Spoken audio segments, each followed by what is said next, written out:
अलैक्म जी वालेकुम सलाम। भाईजान। मेहमान आए हो? हाँ जी भाई मेहमान आए। भाई जहीर ਨੂੰ ਮਿਲਣ ਆਏ ਹੋ? हाँ जी जहीर ने मिलना है। ਜ਼ਹੀਰ ਸਾਹਿਬ ਕਿੱਥੇ ਗਏ ਨੇ? वो नमाज पढ़न गए हैं। ਨਮਾਜ਼ ਪੜ੍ਹਨ ਗਏ ਨੇ। हाँ जी। ਨਾਮ ਕੀ ਤੁਹਾਡਾ? मेरा नाम आबद जी। ਤੇ ਕਿੱਥੋਂ ਭਾਈ ਤਸ਼ਰੀਫ ਲੈ ਕੇ ਆਏ ਹੋ? गोंदला वाले पिंडों। ਅੱਛਾ ਭਾਈ, ਬੁਰਾ ਨਾ ਮਹਿਸੂਸ ਕਰੋ ਤੇ ਤੁਹਾਨੂੰ ਇੱਕ ਸਵਾਲ ਪੁੱਛੀਏ। सवाल है पूछ लो। ਦੱਸੋ ਹਾਂ, ਉਹ ਕਿਹੜੀ ਚੀਜ਼ ਏ ਜਿਹੜੀ ਹਮੇਸ਼ਾ ਉੱਪਰ ਜਾਂਦੀ ਏ, ਨੀਚੇ ਨਹੀਂ ਆਉਂਦੀ?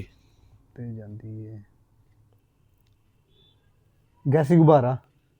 ਨਹੀਂ ਨਹੀਂ, ਉਹ ਤਾਂ ਭਾਵੇਂ ਆ ਹੀ ਜਾਂਦਾ ਨਾ ਥੱਲੇ। सोच। ਹੂੰ।